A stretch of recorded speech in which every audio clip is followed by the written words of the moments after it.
It is so wonderful to be here with you all. So many familiar faces and new faces too. Um, so before we get started, I just wanted to welcome you all and thank you for being here as part of the Lunar Project's webinar series. So my name is Chen and I'm one of the co-directors of the Lunar Project. And I'm Sabrina. I think I know almost everyone here, and also a co-director of Lunar Project with Chen. And we are super excited to see all of you here today. It is a fairly small group, so I think we'll just do a quick go around. So feel free to share your name, where you're calling in from, and if you have it, one question or a curiosity you have about reparations or what brought you here today. And feel free to introduce yourself in the chat if you're not able to do so live. So I guess I could start us off and maybe I'll pass it on to someone else in the group. So my name is Chen and I will say, obviously I'm with the Lunar Project. A curiosity about reparations that got reawakened for me was diving a little bit deeper in our circle around the Japanese American movement for reparations during the internment period, and how the cross-generational organizing and sort of from the younger generation at that time, working with elder generations who were interned and kind of digging up that history. And now in the space of the circle, us thinking through what types of solidarity and community building there could be between current movements for reparations and movements for reparations that Asian Americans were part of as well. And so I'll pass it to Kathy. Okay, I'm Kathy Masaoka, and I'm with two organizations, the Nikkei for Civil Rights and Redress and Nikkei Progressives. And well, you know, we are involved in actually supporting HR 40 and reparations for Black folks in this country. And as Chen mentioned, you know, I come out of the tradition, the campaign for redress for Japanese Americans, and so, you know, I think we learned a lot from, also got a lot of solidarity from other communities, including Black leaders and Black organizations. And I think trying to deepen our understanding of solidarity through our continued work today. Yeah. Should I pass it to someone? Yes, please. Yes. Okay, Chris. Thanks, Kathy. Hi, I'm Chris Juan. I'm in San Jose. I work for an organization called Action Opportunity Fund. We're a small business lender, and I'm here to learn more about the hows of reparation, both politically speaking, but also just the operational mechanisms of how to make it happen. And I will pass it on to Jody. Hi, everyone. My name is Jodi Geres. I'm here in Oakland, California. My pronouns are she, her, they, them. And I think it isn't necessarily curiosity, but one of the beautiful things, despite all the challenges that we're seeing right now, or not even challenges, not even the word to describe it, is the way in which we've been able to talk about reparations at the forefront of what we see as the movement. And I didn't ever really imagine that I would always be talking about reparations 24/7, but it's beautiful to witness the place we started at when there was a lot of pushback and misunderstanding, and that we've come to a place where there's still a lot of misunderstanding, but there's space where people of color aren't as afraid when we say the word reparations, as well as things like truth telling and healing. And so I feel that spirit is really aligned for this moment over the last probably 3 to 5 years for reparations to be at the forefront. So that feels good. And I'm going to pass it to Alma. Am I pronouncing your name right? Please correct me.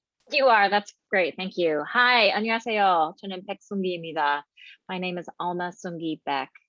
I use she, her pronouns in English and not applicable in Korean. I'm a trust lawyer. I've been a trust lawyer for 20 plus years, and I talk to people about their money and about charitable giving. I'm also a social justice activist and a climate justice activist. So there's a lot of conversation in climate justice circles about giving land back to Indigenous people and reparations to Black folks.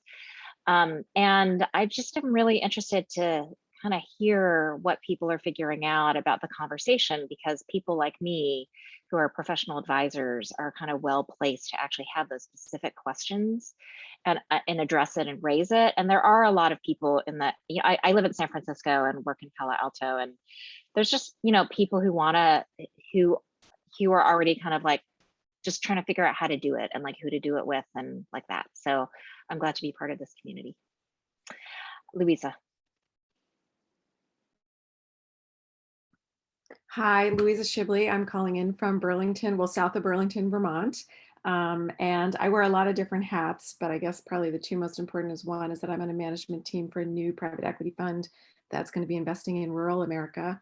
And I'm a co-founder of the Vermont Women's Investor Network, which helps empower and educate female investors, but also helps female entrepreneurs in raising capital for early stage companies. And I'm here, because I just want to learn more. I also had the how, to Chris's point, is to learn more about the how and actually how to make things happen. I'm also here to support Sabrina and Chen and to hear Dave's story. Thanks. And I shall pass it on to Cindy.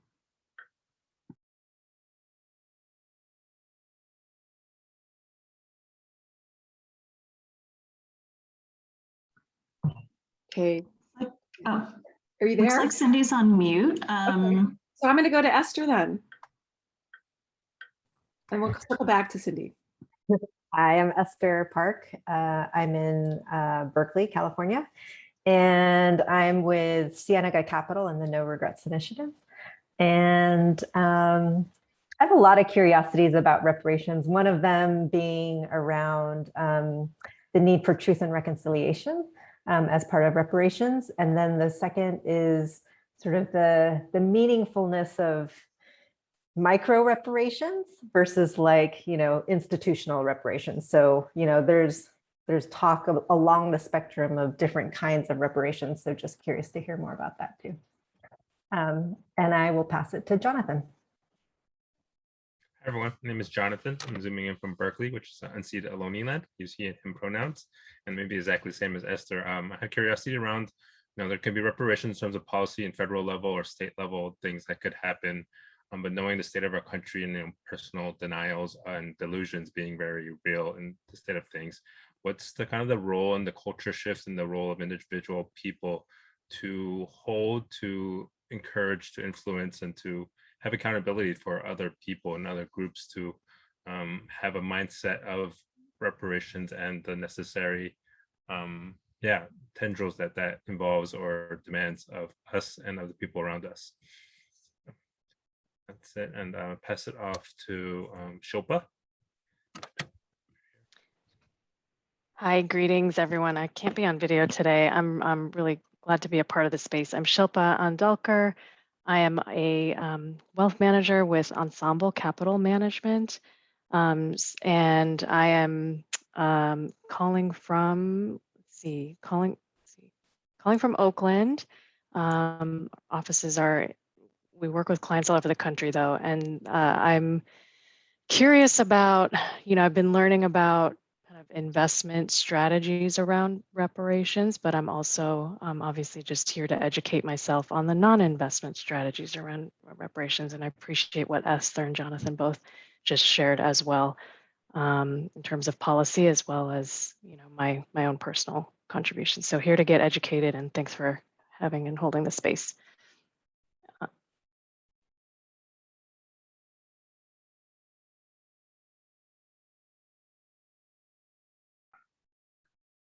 I guess for I'll move on and pass it on to Solana. Hi everyone, Solana Rice, co-founder, co-executive director of Liberation and a Generation. I spoke with the Lunar Project folks actually just a couple of weeks ago, so that was probably like last week, and it feels like a month ago. And saw that this was on the lineup and just wanted to listen in. Liberation and a Generation is a movement support organization looking to transform our economy. I often get questions about reparations. I often have a lot more questions about reparations. And so just looking forward to hearing perspectives of Black people thinking about this, this work.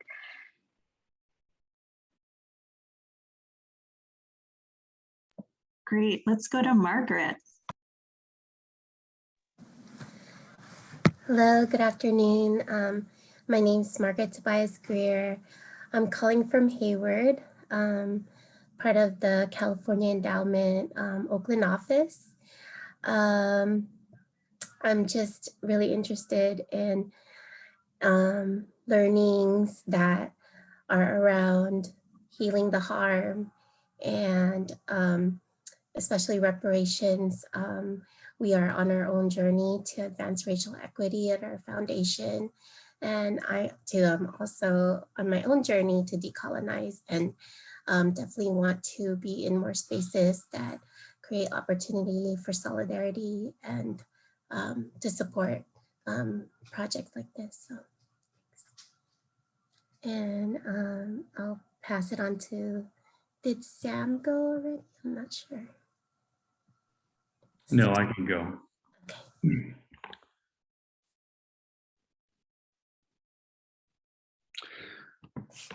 Shoji Sam Alexander Oji, Kuche Jegotani got language. Jog Jad, Shikuchet on Likwa Koka, Shikuchet Kekwas in Tule Neo Kwa, Dijuk Kechwa Ton Dotli. My name is Sam Alexander. I'm originally from Fort Yukon, Alaska, but I live here in Fairbanks. That's where I'm calling in from. I used to teach at the University of Alaska Fairbanks, and I am currently kind of on the pathway to becoming a language teacher for my language. I'm stepping away from what I used to teach, and used to teach in the business school, and now I'm working more on Indigenous language revitalization. My interest in why I'm here is just want to kind of understand how the Lunar Project works and learn more about how the conversations are had, and meet people. And you know, I'll be honest, I don't know much about reparations, and so I think it's fascinating. And I definitely, I know, you know, when it comes to educating people, it's a pretty significant challenge. And you know, Indigenous people, we have challenges here in Alaska in doing that, and so I can only imagine the challenges of kind of getting the greater United States to understand these issues. So I appreciate everybody's time. Masi. Thank you, Sam. So great to see you. I think Dave is the last person who hasn't gone yet, if I'm not mistaken. And Cindy, but she was busy.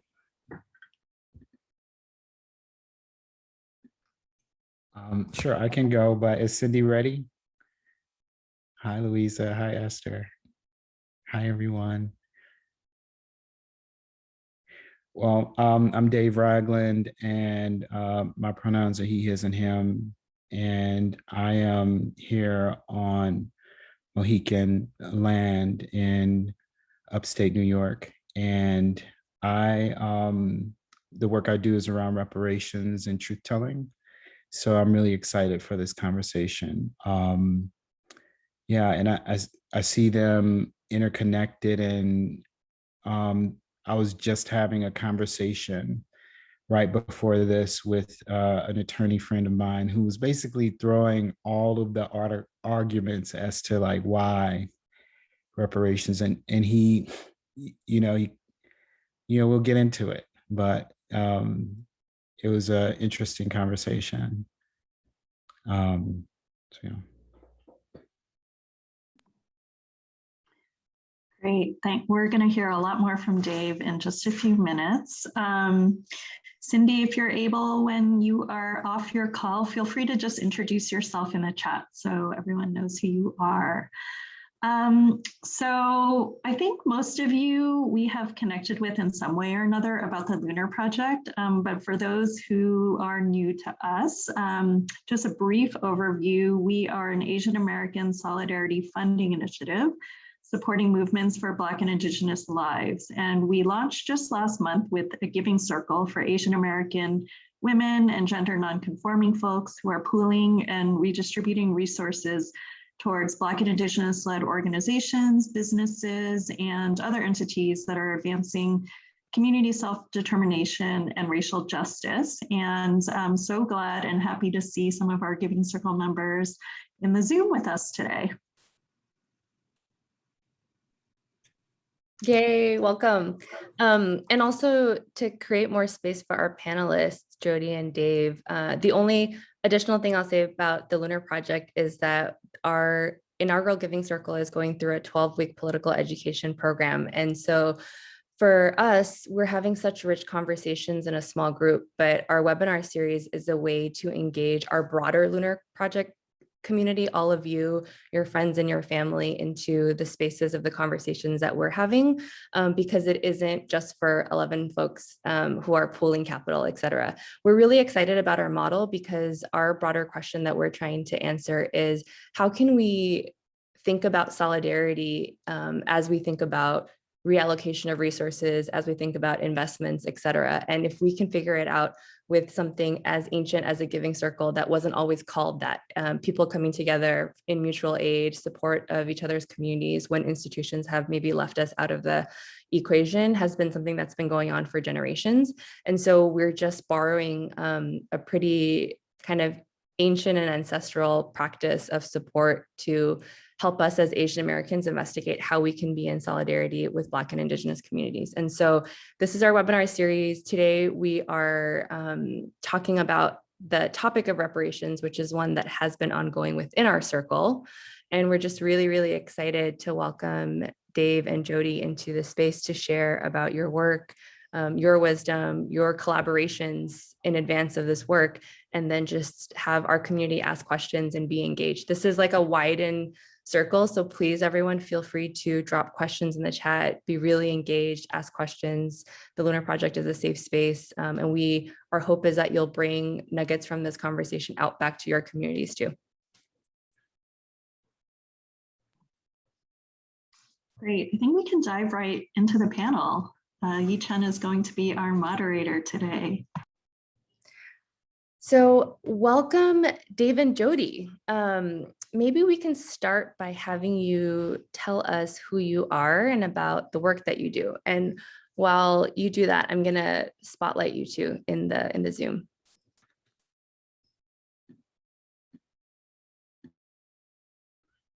Jody, do you want to start? I was actually passing it over to you. Is that okay? Let's go. Okay, so my name is Dave Ragland. I'm the co-executive director of the Truth Telling Project. And in that role, I specifically work on all of our reparations work.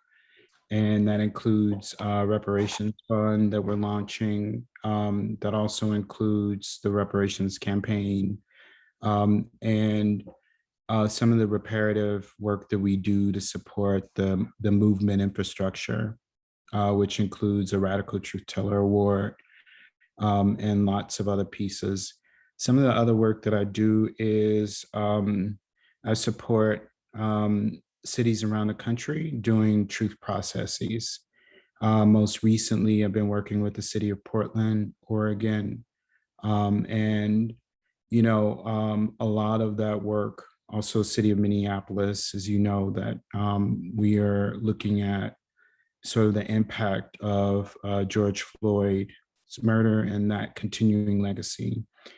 And the Truth Telling Project initially started in Ferguson. Congresswoman Cori Bush and others started the Truth Telling Project. And we started it as a way to highlight people's voices who had been impacted by police violence, and particularly looking at how do we create a truth process in the midst of a moment when America can't and won't actually hear what we're saying. So this is really about uplifting people's voices in our community and establishing who should be believed and what's true. And we also, I'm kind of jumping into how Jody and I connected, and we connected from the work in Truth Telling. And I'll just let her say more about that. But we met in Richmond as we were part of a group that was trying to create a national truth and reconciliation process. Thank you for that, Dave. Once again, my name is Jodi Geres. Super excited to be here with you all. Yeah, similar to what Dave named, currently I am the co-manager of an organization called Coming to the Table that brings together descendants of those that were enslaved and enslavers and many others who are really looking at this legacy and thinking about what does it mean to move towards a just and truthful society. A part of that is also a reparations working group that has produced a reparations guide. The beautiful thing about all of this work is that we are all interconnected. Many of our organizations have relationships with each other. And so while Dave and I are friends, there are probably 4 or 5 and many more groups, and we're all interrelated about how do we elevate the work that each other's doing, even if we're in different communities. Yeah, and what does it mean to also scale that work? In addition to that, I hold a national network around truth-telling, racial healing, reparations, and restorative justice through the organization Restorative Justice for Oakland Youth. So really exploring what does a national kind of process look like, engaging with the lens of truth-telling, restorative justice, and reparations. And I think Dave and I will talk a little bit more about that. A part of that is a mapping initiative. So we know that there are many geographic maps, and there's actually one on the Grassroots Reparations Campaign website where folks are really able to see what's happening in their community and other communities. I think often folks feel like they're isolated. And so a part of this mapping work is to really make visible, yeah, they say hi too, is to really make visible what's happening in communities and to begin to elevate the work of others around us. And so we're really thinking about how do we bring together all of these maps to anchor it in one place so folks can see what's been happening, and not just mapping organizations, but even events, arts-based projects, memorialization, really elevating and making visible folks who might be working on the margins and thinking about what does it mean to bring all of them to the center. And even in this, asking this question about who are you, one of the things that Dave, I think, often does really beautifully is naming that it, you know, while Truth Telling Project has had such a large impact, I think here in the US, but ultimately across the world, really thinking about who we come from, and that the legacy and history of our family and our communities have ultimately brought us to this place. And so for me, I'll name that I come from Taino and Maroon ancestry out of Jamaica, West Indies, and it's often not acknowledged. I think the Black Tainos and those who continue to live, and in even naming what we name as our First Nations and Indigenous ancestry, and enslavement, we don't talk about folks as those who have lived. And I want to name that people have lived, because that is directly a part of what we do with the Grassroots Reparations Campaign. And yeah, so I think often about even the way that we've been able to lead into reparations ceremony, that is very much the spiritual journey and practice that we're on. Meanwhile, we're transforming systems. We recognize that all of our abolition dreams and repair dreams can come true. And what does it mean to drop into the body in a place of spirit to heal ourselves collectively and to also heal the land? Even in when folks have been receiving land, we think about what does it mean to cleanse that space and create ground for something new, to live out of that and for people to live on that and not to extract and take from that. I'm gonna end there because I feel myself going on the rant, yes. And I think that piece is really important, to just name that this is about not just transforming where we are today, but I think honoring where we have come from. And Dave and I are always, if I can speak for the both of us, always thinking about what does it mean to look back and to take back this idea of Sankofa. Wow, all of my papers. So that's, you know, a part of, I think, what brings us together in this work. Thank you, Jody. Thank you, Dave, for that beautiful introduction and introducing us to Baby as well.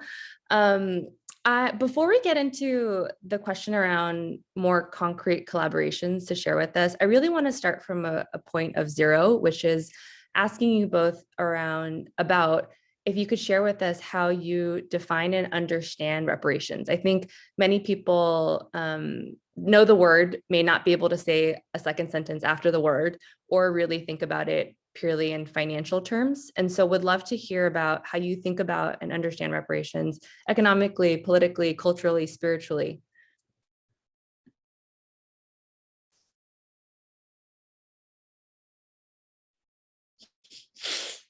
So we look at reparations from, and one of the things we should name is that Jody helped to launch the Grassroots Reparations Campaign.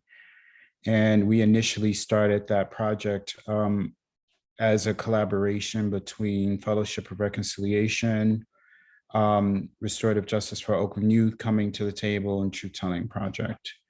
And from that perspective, we were looking, as Jody said, at reparations in the political sense, but more so in the spiritual sense, that reparations is a spiritual practice. And, you know, that's grounded not just in the spirituality in every single faith tradition, but also our legal codes, right? One of the core features of our legal system is like redress, right? And then, so reparations is essentially like redress or repair of moral and material harm. And the United Nations, after Durban, South Africa, defined reparations in 5 areas, areas of repair that the National Coalition for Blacks for Reparations in America describe as full reparations. And they are called, their compensation, number 1, right? Essentially not just paying for slavery, but paying for slavery in the world that it created. And so we think about our current world, right, as a continuation, not just in prejudice, right, but a continuation in institutions, as we saw the many links that were made between policing and reparations. In addition to, you know, the notion of mortgaging Black bodies, right? The way our credit system was created in part to accommodate that, and even Wall Street, right? One of the first places. And so there's a great letter from a person who was enslaved to a former slave owner in the book Freedom Dreams by, and I'm gonna forget the name, but I'll come back to it later. But then the next area is restitution, and it's paying back what was stolen. And as we're looking at like Bruce Beach, as we're looking at Black Wall Street, as we're looking at Rosewood and so many other places where Black people's land, Black people's property, right, was stolen, often with the support of local government, being that often in many places, the recorder of deeds was also the sheriff, right? So people would pay their taxes, right, on their land, and the sheriff, right, would, right, how are you gonna go, you know, against the sheriff, right, at the threat of lynching? So as we look at American history, we have to look at the way that what was called the Great Negro Migration to the North and everywhere else outside of the South was really an escape from Southern terrorism met by police violence.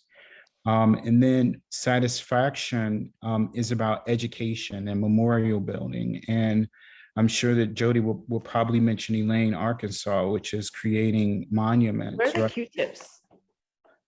Do you have any Q-tips? Not over here. No Q-tips here.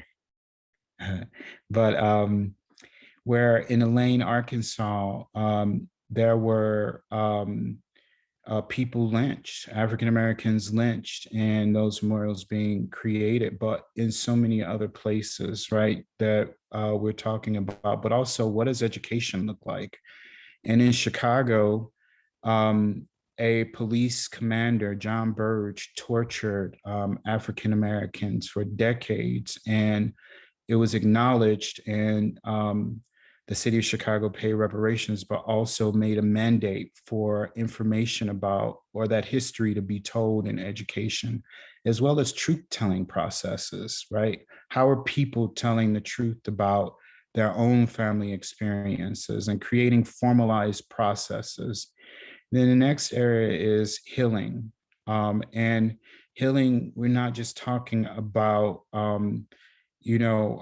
healing from this past harm, right? Racial healing or emotional, but also the impact on our bodies of years of oppression and the absence and lack and denial of rest.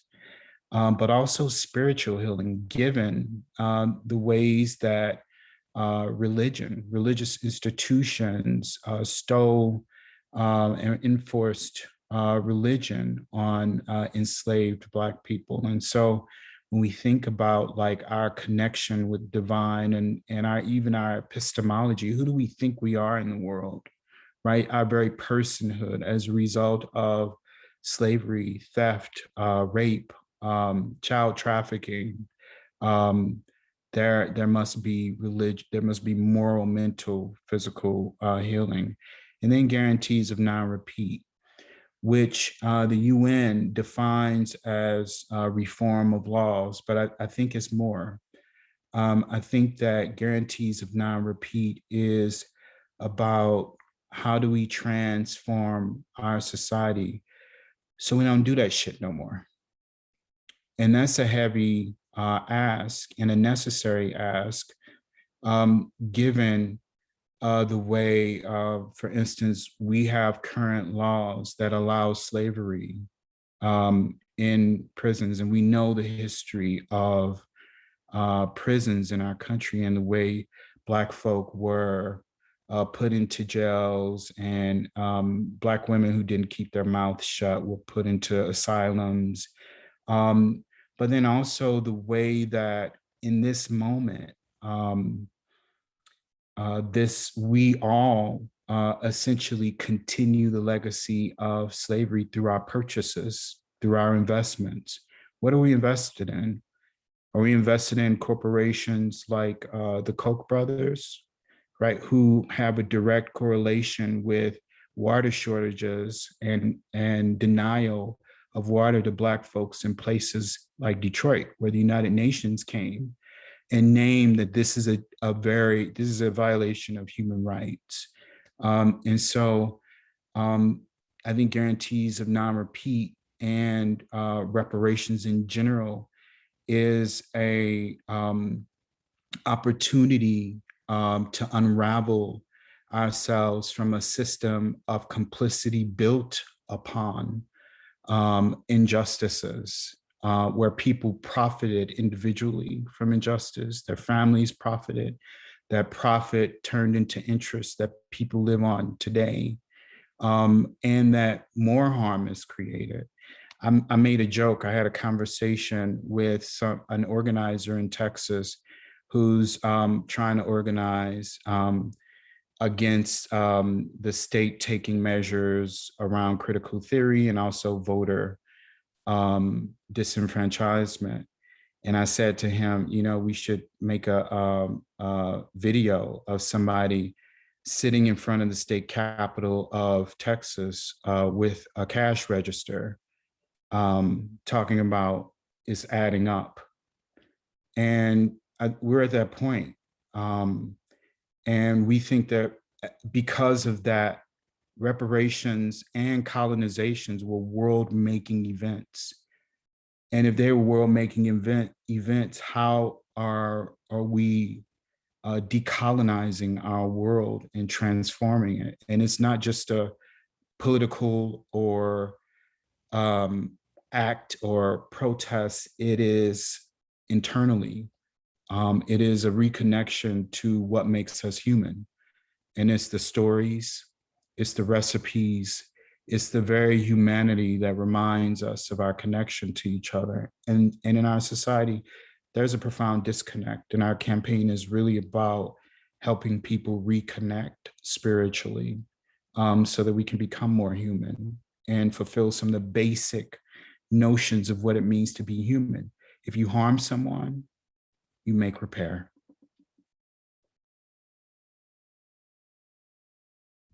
Thank you for that, Dave. I don't think I need to add much, but I will. I think one thing that I'll say is this piece around two things, around the moral injury, because I think a lot of times that's lost on people, right? Because society has taught all of us to not see Black people as human beings, right? Whether or not it's aligned with our personal value that comes through media, through schooling, in ways that we might not think about, right? And so it's about really investigating what we've internalized and thinking about how we might live that out in our daily actions. Like, even as someone who walks through the world in a Black body, that I also have to do some of that undoing and some of that unlearning.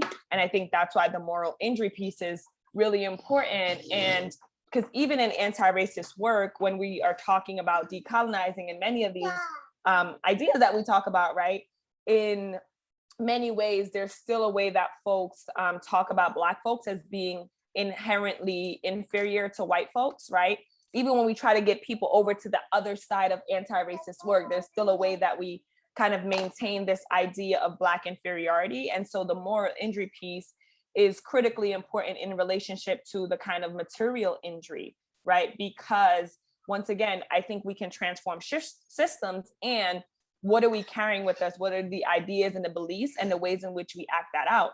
And so many times, even when we talk about things like microaggression, which there's nothing really micro about it, because there's real cost to people's lives, right?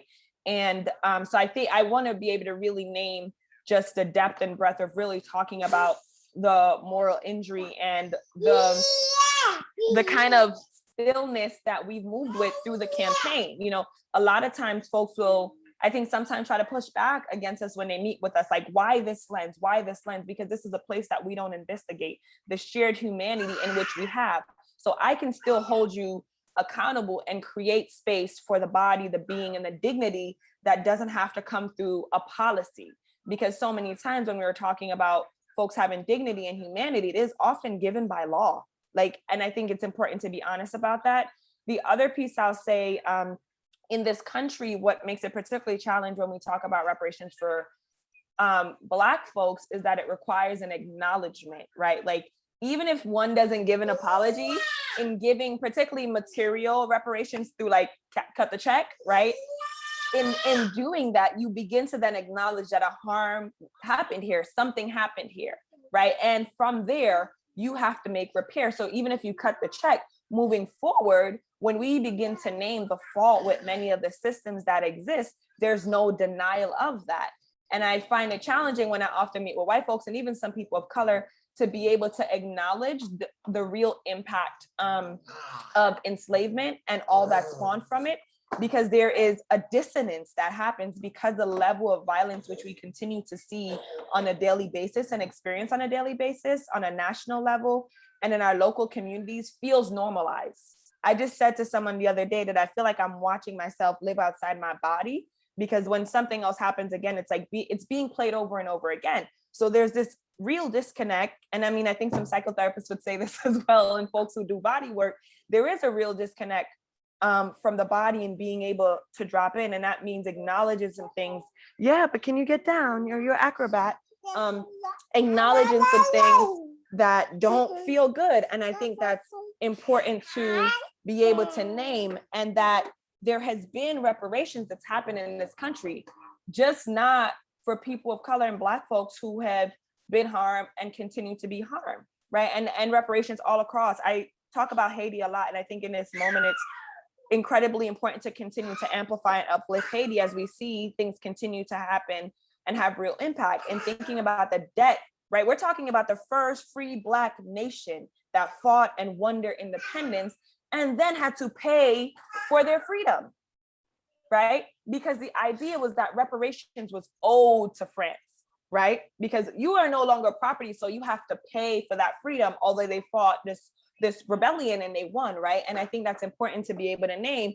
Or in different territories or colonies throughout the United States, when folks were freed, right, the government paid damages, right? You know, your property is now seen as human, or 3/5, and we need to pay you damages for that, or through a GI Bill and other policies. And when I often talk to folks about that, that's hard for them to hear, because this country has created a narrative around reparations that is transactional, that I thought I didn't have a lot to say, but I guess I do. That is transactional, that talks about even the idea of cutting a check, absolving someone of the work that they need to do to continue to go forward, right? And so I think it's important to even name that we are not talking about this work in transactional ways. Like, I do want people to get checks. I want people to get money, right? Like, people's lands were stolen.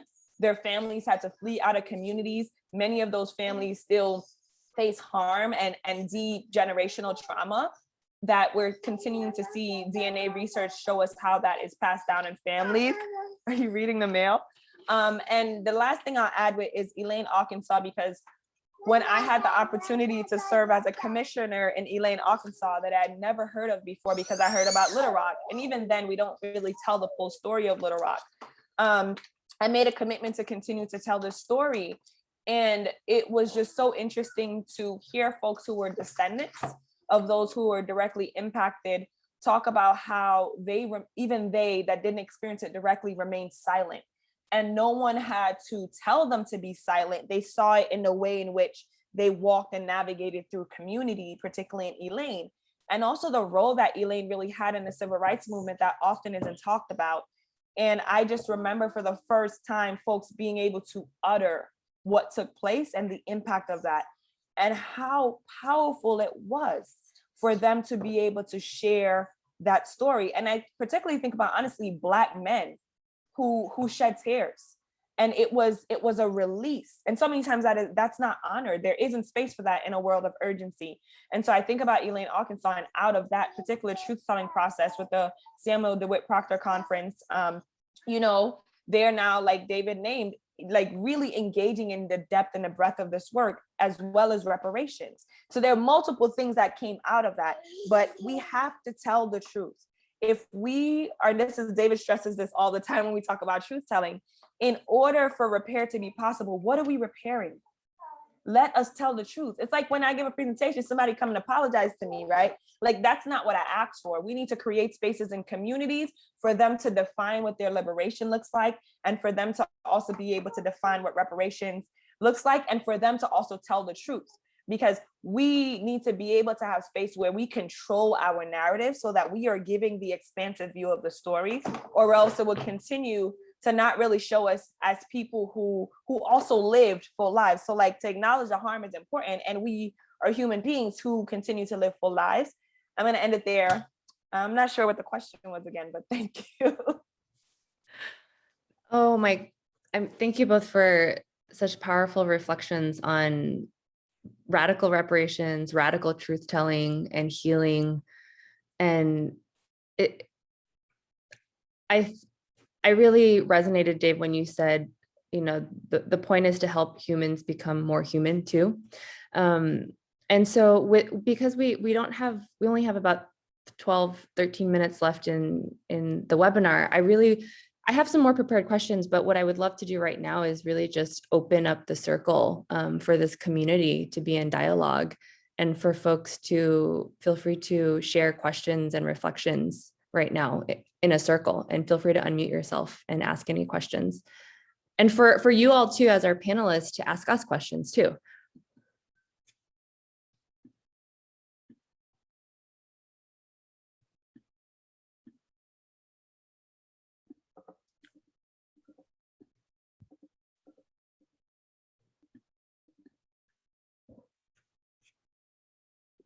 Real quickly, because I know folks talked about the how, I do want to name that through the Grassroots Reparations Campaign and Truth Telling Project, we do have a toolkit, and we're working on an additional toolkit.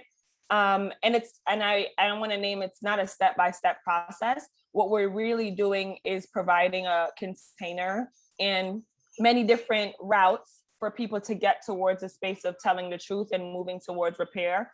One thing I would really name is that even if you live in a community, until you start doing this process, we don't really understand the communities that we live in, right? Because there are different people who might be on the margins that then come to the center when we hold these conversations. So the thing that I would really stress in terms of a truth-telling process and a process that moves towards repair, is really asking community to really identify what repair looks like. Because I think often in reparations practices, folks would often, say, name already what the community needs. And then this kind of truth-telling process just becomes symbolism. So I think that's important. One of the places I'll point to is in Asheville, North Carolina.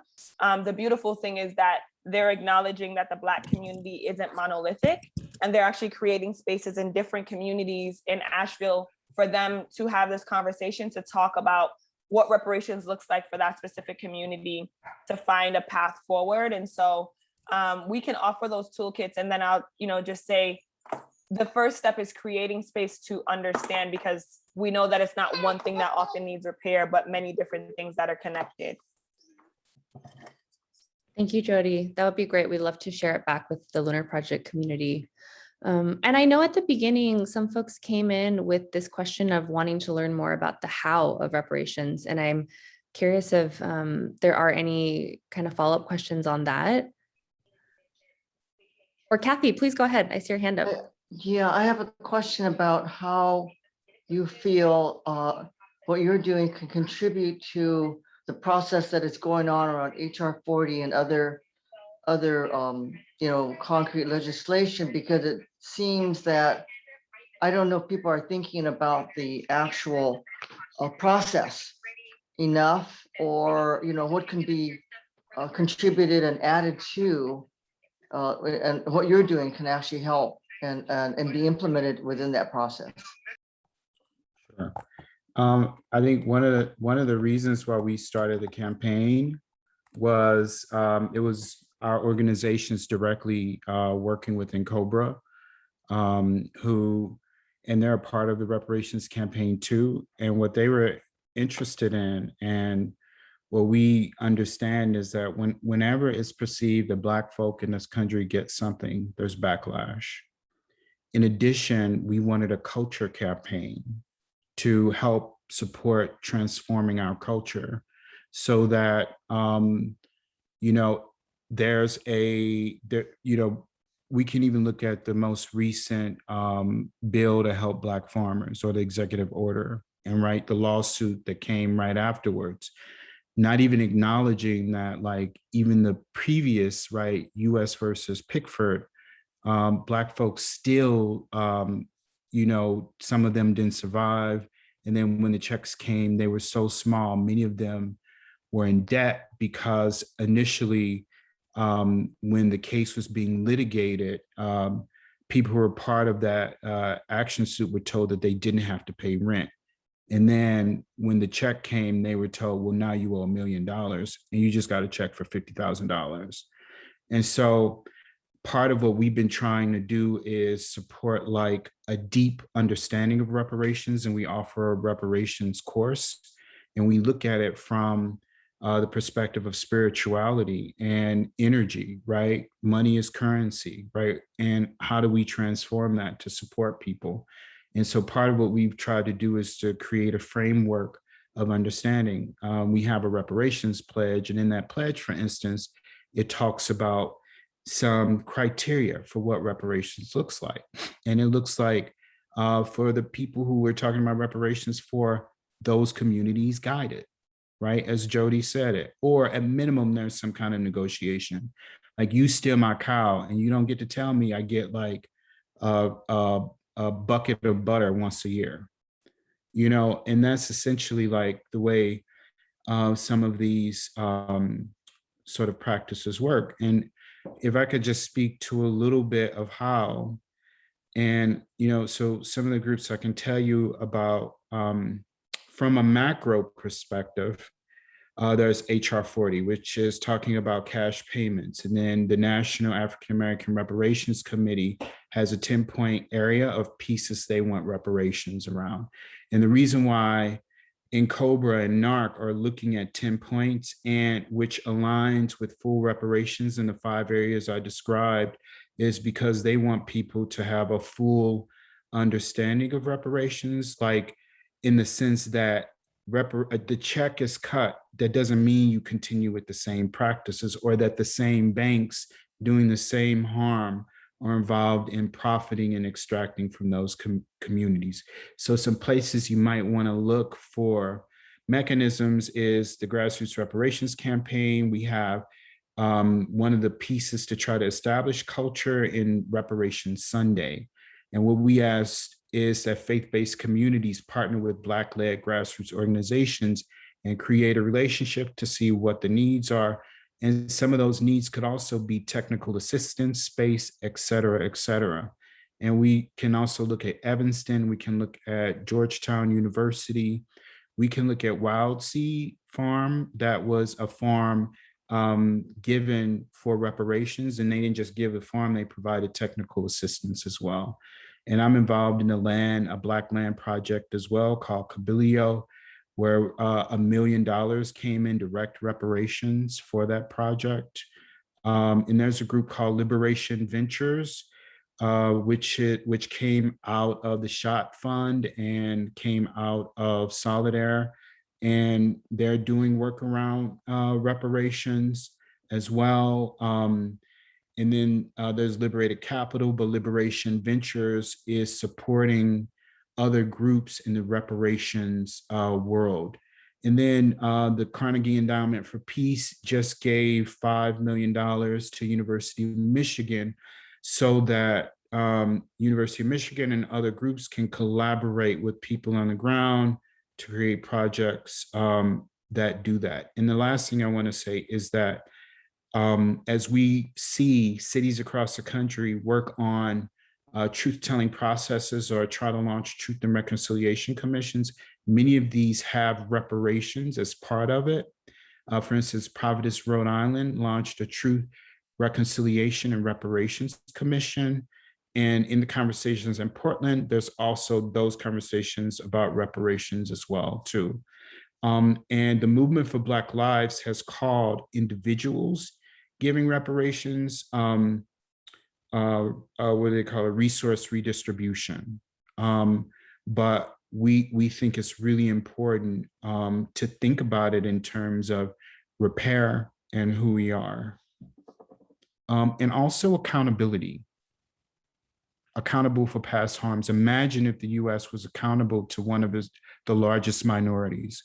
What could that mean for harm we've done in Afghanistan and so many places around the world?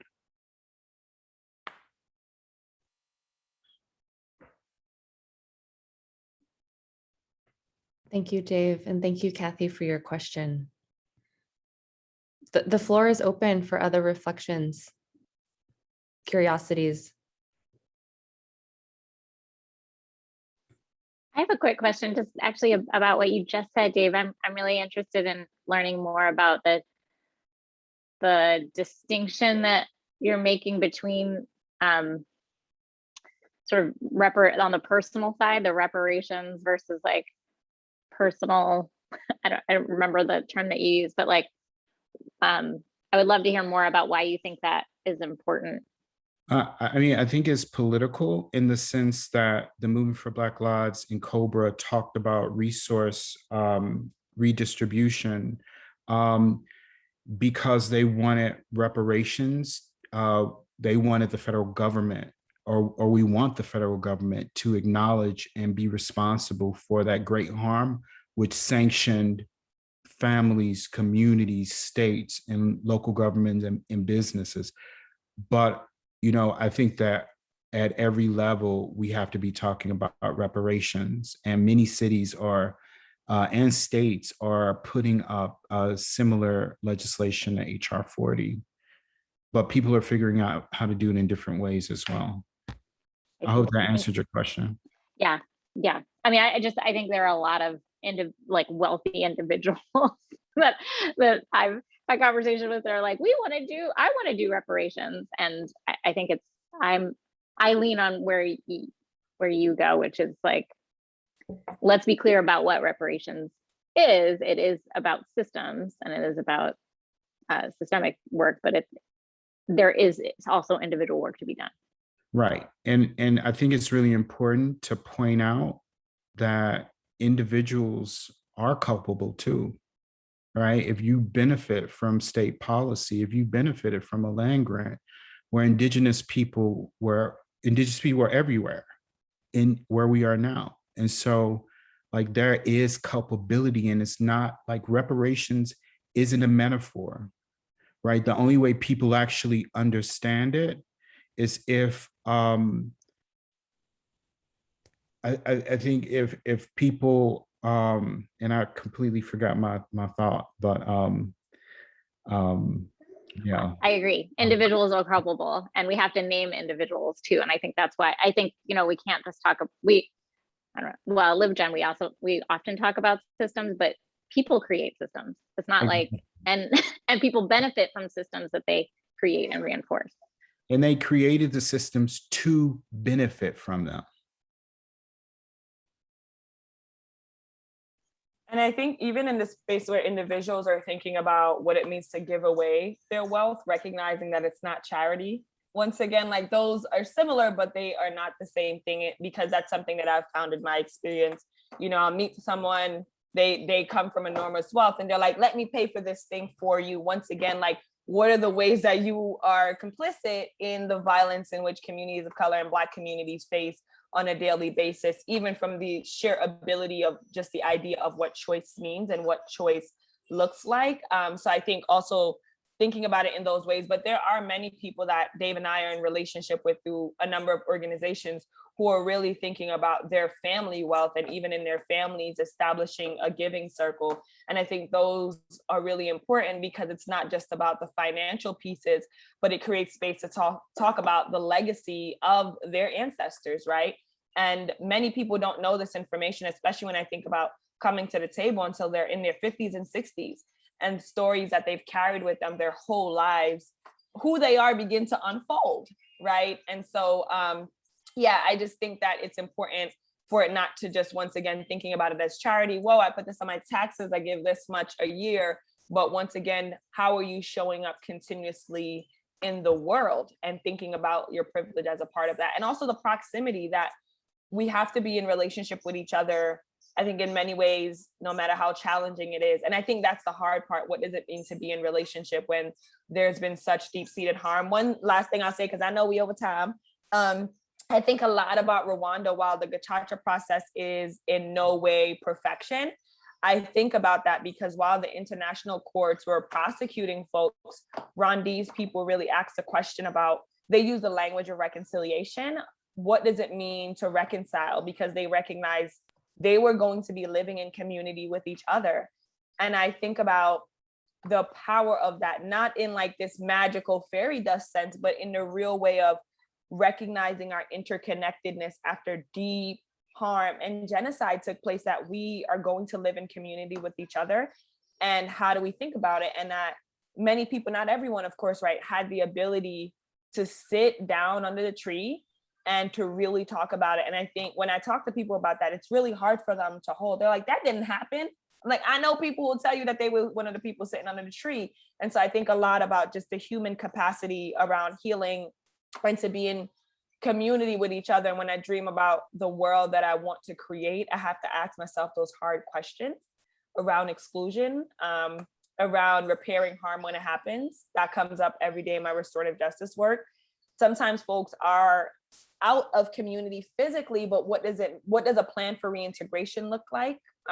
What does it mean for them to still be connected to the community? And what we have right now, especially when we think about our judicial system, is right, people are disposable.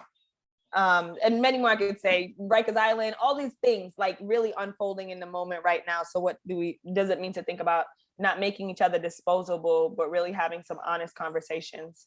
Of course, there's some nuances that I can't get into in this moment, but I think it's important to also name that piece. Thank you, Jody. And thank you, Dave. Thank you both for being with us here today.